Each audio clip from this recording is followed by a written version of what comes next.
दोस्तों, कैसे हैं आप लोग। रिसेंटली ही सुप्रीम कोर्ट ने एक मुद्दे के ऊपर बात की। मुद्दा यह है कि अगर लड़का लड़की दोनों 18 साल से कम की उम्र के हैं, नाबालिग है, माइनर है, उस केस में दोनों के बीच में एक कंसेंशुअल लव अफेयर होता है, तो क्या उसके लिए उनको पॉक्सो एक्ट के अंदर सजा मिल सकती है, और खासकर लड़के को पॉक्सो एक्ट के अंदर सजा मिल सकती है।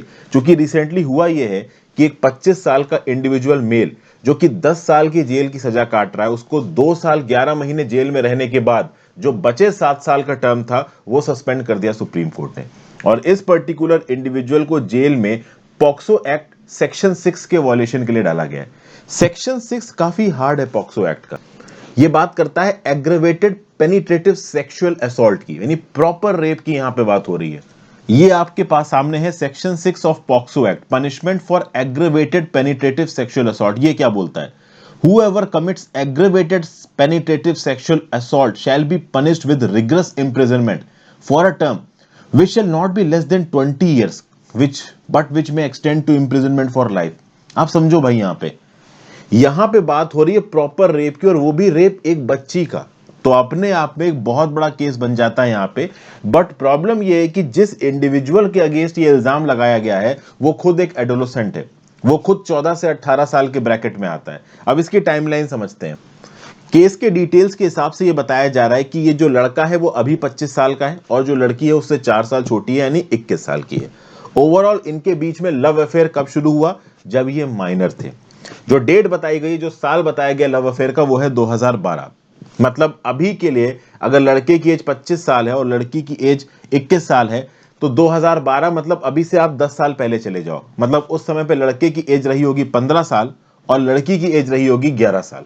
ठीक है, तो 11 साल की लड़की 15 साल के लड़के के बीच में यहां पे एक लव अफेयर शुरू हुआ। इस लव अफेयर के चलते वो जो लड़की है वो 2014 में प्रेग्नेंट हुई, मतलब वो 13 साल की उम्र में प्रेग्नेंट हुई। और इसके बाद लड़की की फैमिली मेंबर्स ने लड़के के ऊपर एक कंप्लेन फाइल की। और ऑब्वियस ही बात है, ये जो कंप्लेन है ये काफी सीरियस है, क्योंकि यहां पे एक 13 साल की नाबालिग बच्ची प्रेग्नेंट हो गई थी। किसके थ्रू? एक 14 से 18 साल के ब्रैकेट में 15 साल के एडोलेसेंट के थ्रू। वो एडोलेसेंट इस समय पे 17 साल का हो चुका था। मतलब जब लड़की प्रेग्नेंट हुई तो वो 13 साल की थी, लड़का 17 साल का था। अब इस लड़के के अगेंस्ट एक केस फाइल हुआ, इससे मेडिकल चार्जेस वगैरह मांगे गए 25,000 के, जो कि इसने दे दिए।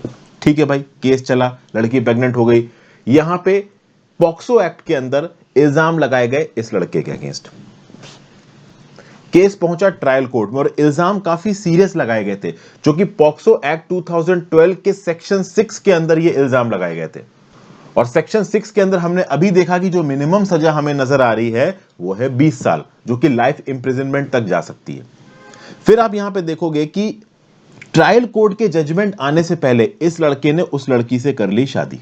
ठीक है, अब यहां पे ओवरऑल लड़की के घर वाले ने किस प्रकार से लड़कों के घर वाले के साथ एंगेज किया, हम केस की डिटेल्स में नहीं जा रहे हैं। इस पर्टिकुलर टॉपिक का जो ऑब्जेक्टिव है वो ये समझना है कि सुप्रीम कोर्ट क्या सोचता है जब पॉक्सो के प्रोविजंस एक ऐसे कपल के ऊपर लगाए जाएंगे जहां पे दोनों ही लड़का लड़की की उम्र 18 साल से कम है। तो भाई ट्रायल कोर्ट ने लड़के को 10 साल की जेल की सजा सुना दी, और ट्रायल कोर्ट की सजा आने से पहला लड़का लड़की आपस में एक दूसरे के साथ शादी कर चुके थे। तो शादी होने के बावजूद भी ट्रायल कोर्ट ने पॉक्सो एक्ट सेक्शन 6 के अंदर लड़के को रिस्पॉन्सिबल माना और उसको यहां पे 10 साल की सजा सुना दी गई। लड़का ऑब्वियस ही बात है अपने 10 साल की सजा के अगेंस्ट कंटेस्ट करेगा। वो हाई कोर्ट में गया और हाई कोर्ट ने ट्रायल कोर्ट के डिसीजन को अपहेल्ड किया। हाई कोर्ट ने बोला कि ठीक है भाई, ट्रायल कोर्ट ने अगर लड़के को 10 साल की सजा सुनाई है तो ये सजा सही है। ऑब्वियस ही बात है, यहां पे लड़की पक्ष की तरफ से कुछ बहुत स्ट्रांग इल्जाम लगाए गए होंगे इस लड़के के ऊपर, तभी हाई कोर्ट ने यहां पे सजा को अपहेल्ड किया। फाइनली केस पहुंचा सुप्रीम कोर्ट में, और सुप्रीम कोर्ट में जाके लड़के ने क्या बोला कि देखिए, मुझे सजा इस बात की दी जा रही है कि मैं कंसेंशुअल लव अफेयर में इन्वॉल्व हुआ। यहां पे लड़का अपना केस किस बेसिस पे लड़ रहा है कि भले ही मुझे पॉक्सो एक्ट के अंदर सजा दी गई है, लेकिन यह सजा मुझे कंसेंशुअल लव अफेयर के लिए दी जा रही है। मैंने किसी के साथ जोर जबरदस्ती नहीं की है, बदतमीजी नहीं की है, रेप नहीं किया है। जब वो लड़की प्रेग्नेंट हुई तो लड़का 17 साल का था, और 17 साल की उम्र को इतनी छोटी उम्र नहीं माना जाता है, एडोलेसेंट में भी मैच्योर ब्रैकेट में माना जाता है। तो ओवरऑल दिमाग है इस इंसान के अंदर, उसको किसी चीज के लिए गिल्टी माना जा सकता है, और इसी गिल्ट के चलते इस लड़के को सुना दी गई 10 साल की सजा। और चूंकि लड़की 13 साल की थी तो अभी एडोलेसेंट ब्रैकेट में भी नहीं आई थी, तो उसको बिल्कुल ही माइनर और इमेच्योर माना गया। तो लड़का सुप्रीम कोर्ट के पास पहुंचा, बोला मिलॉर्ड मैं हैबिचुअल क्रिमिनल्स के साथ रह रहा हूं, मुझे क्रिमिनल्स के साथ रहने की आदत है नहीं, ओवरऑल मैं शादी में भी आ चुका हूं उस लड़की के साथ, तो जब मैं शादी कर चुका हूं, ट्रायल कोर्ट के जजमेंट से पहले शादी कर चुका हूं, एक कंसेंशुअल लव अफेयर था, किसी भी प्रकार का रेप नहीं था, तो मुझे इतनी लंबी सजा क्यों सुनाई गई है। फाइनली यहां पे सुप्रीम कोर्ट ने उसकी गुहार को सुना है।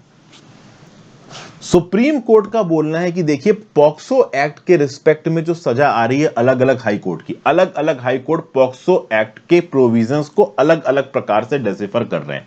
फॉर एग्जांपल अगर आप बॉम्बे हाई कोर्ट की बेंच की बात करिए, सिंगल जज बेंच ने क्या बोल दिया कि भाई अगर लड़की ने शरीर के ऊपर कपड़े पहन रखे हैं और कोई लड़का उस लड़की को कपड़े के ऊपर छू रहा है तो स्किन टू स्किन टच नहीं माना जाएगा। इस प्रकार के रिग्रेसिव इंटरप्रिटेशंस भी हुए हैं पॉक्सो एक्ट के। तो यहां पे पॉक्सो एक्ट के अंदर एक लड़का जो कुछ 18 साल से कम की उम्र का था, उसके ऊपर आप एग्रीवेटेड सेक्सुअल असॉल्ट कैसे डाल सकते हो। 10 साल की सजा भले ही सुना दी गई है, लेकिन सुप्रीम कोर्ट ने ट्रायल कोर्ट से बोला कि ठीक है तुम इस लड़के को बेल दो और अभी के लिए 2 साल 11 महीने के अलावा जो 7 साल 1 महीने की सजा बची हुई है वो हम सस्पेंड कर रहे हैं।